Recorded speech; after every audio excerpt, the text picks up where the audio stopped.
Hello friends, this is Chandan. Welcome to my channel. आज हम लोग ये जो रिसेंटली सोशल मीडिया में एक न्यूज़ सर्कुलेट हो रहा है ना, जहाँ पे बोला गया है कि ओएनजीसी और जो घाना में एक जुबली वाइल्डफील्ड है, इसको मतलब स्टेक ग्रैब कर सकता है। मतलब ग्रैब का मतलब ये नहीं कि मतलब वो छीन के ले लेगा, ऐसा मतलब जो पार्टी है उससे ये ओएनजीसी जो विदेश है, मतलब ओएनजीसी कंपनी जो होता है ना, उसका जो बाहर मतलब इंटरनेशनल ऑपरेशन जो देखता है, उसका नाम है ओएनजीसी विदेश। वो कंपनी वहां पर कोई स्टेक लेगा कि नहीं लेगा, इसके ऊपर एक सोशल मीडिया में मैसेज सर्कुलेट हो रहा है। तो हम इस चीज़ों को आज एकदम अच्छे से समझेंगे। एक्चुअली इशू क्या है हम उसको भी देखेंगे। और एक चीज़ मैं आपको पहले ही बोल देता हूँ कि देखिए, कोई भी न्यूज़ है ना, ये न्यूज़ एकदम कंफर्म नहीं है। मतलब अभी ये बहुत ही इनिशियल स्टेज पे है। और एक चीज़ है, मैं वीडियो स्टार्ट करने से बोल रहा हूँ, ये घाना कहाँ पे है? घाना एक्चुअली आपका अफ्रीकन नेशन है। ठीक है।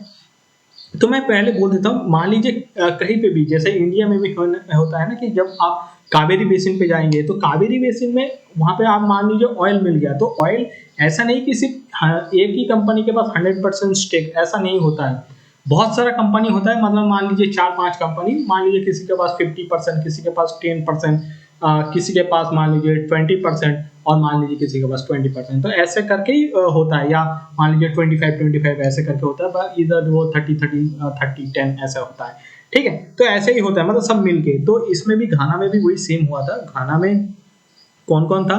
ये एक था, इसका नाम है आइकार सोल्यूशन और आइकार एनर्जी। ये नॉर्वे का कंपनी है। इसका स्टेक था। घाना का घाना नेशनल पेट्रोलियम कॉर्पोरेशन। घाना नेशनल पेट्रोलियम कॉर्पोरेशन का मतलब होता है इंडिया में, मान लीजिए जिसके पास होता है ना कि लाइसेंसिंग देना, एक्सप्लोरेशन, ये काम ये करता है घाना। इंडिया में तो देखिए पेट्रोलियम मिनिस्ट्री है, वहां पे घाना नेशनल पेट्रोलियम कॉर्पोरेशन है। जैसे यहाँ पे ओएनजीसी टाइप का ये ऑलमोस्ट है। अच्छा, इसका मैं कोशिश किया था कि इसका ऑफिशियल पेज जहाँ मतलब ओपन करने के लिए, लेकिन समहाउ ये ओपन हो नहीं रहा है। उसके बाद ये और एक होता है, ये फ्यूल ट्रेड। इनके पास भी स्टेक है। फ्यूल ट्रेड के बाद बहुत, लेकिन बहुत कम स्टेक है। ओनली 2% स्टेक है। उसके बाद जब इशू आता है यहाँ पे लूक ऑयल पे आता है। लूक ऑयल एक रशियन कंपनी है, और रशियन कंपनी का देखिए साउथ अफ्रीका में एक है लूक ऑयल एसए। तो उस साउथ अफ्रीकन कंपनी का स्टेक है ये घाना में। मतलब जो अफ्रीकन जो ऑपरेशन होता है ना लुकोइल का, वो वही देखता है लुकोइल कैसे। लेकिन अभी क्या है कि ये जो रशिया यूक्रेन वॉर के वजह से ना सैंक्शन लग चुका है। तो इसीलिए बहुत सारा जो कंपनी है ना, तो ये जो प्रोजेक्ट स्टार्ट होने वाला है इससे बैकआउट कर रहा है, करने की कोशिश कर रहा है। और मान लीजिए जो जिन्होंने पहले इन्वेस्ट किया था, तो वो लोग अभी डाइवर्स करने की कोशिश कर रहे हैं। क्यों? क्योंकि देखिए जो यूएसए का सैंक्शन लग जाएगा इसके वजह से, और इसका डर लगा ही रहता है। मान लीजिए एक माना एक ऑयल फील्ड है, उस ऑयल फील्ड से आप आज खुदाई करना स्टार्ट करेंगे तो ऑयल मान लीजिए 2-3 साल लग जाता है। तो उसी टाइम पीरियड में मान लीजिए किसी ने आपके ऊपर सैंक्शन लगा दिया, तो वो ऑपरेशन होता है ना, वो ठप हो जाता है। मतलब वो ऑपरेशन आगे नहीं जा पाता है। ठीक है। And please do excuse me for my language, ऐसा बोलना मुझे नहीं चाहिए था, सॉरी फॉर दैट। बट देखिए, ये भी कुछ फाइनल नहीं है कि लुकोइल के ऊपर लगेगा, या आप मान लीजिए और एक कंपनी है ये कॉस्मोस एनर्जी, ये कॉस्मोस एनर्जी के ऊपर लगेगा। ये एग्जैक्टली कहीं पे उतना अच्छे से बोला नहीं गया है। यहाँ पे भी आप देख सकते हैं, ये रॉयटर्स का एक आर्टिकल है। यहाँ पे श्योर नहीं है ये, क्योंकि यहाँ पे देखिए, ये देखिए यहाँ पे ओएनजीसी विदेश, लूक ऑयल, आईकार and Ghana petroleum ministry did not reply to request for a comment. मतलब कोई भी कमेंट नहीं करने चाहते। और मैं जब आपको बोल रहा था कि देखिए घाना पेट्रोलियम के पास 10% है, फुल ट्रेड के पास 2% है, 50% तो देखिए आईकार के पास है, और 38% ये है लूक ऑयल के पास। ये लूक ऑयल के पास से जो मतलब यही डाइवर्स करने की कोशिश करेगा।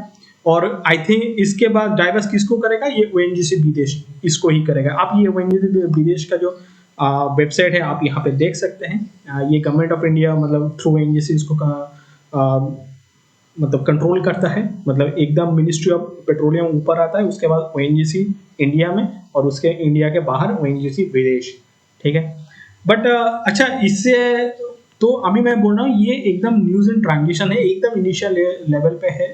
एग्जैक्ट अभी क्या होगा क्या नहीं होगा ये किसी को नहीं पता। ठीक है। बट बहुत लोगों को ये एक डाउट है कि ये जो डिस्कवरी हुआ है अब मान लीजिए घाना में डाइवर्स्ट हो जाएगा, उससे देखिए डोमेस्टिक मार्केट में उतना इम्पैक्ट आएगा क्या?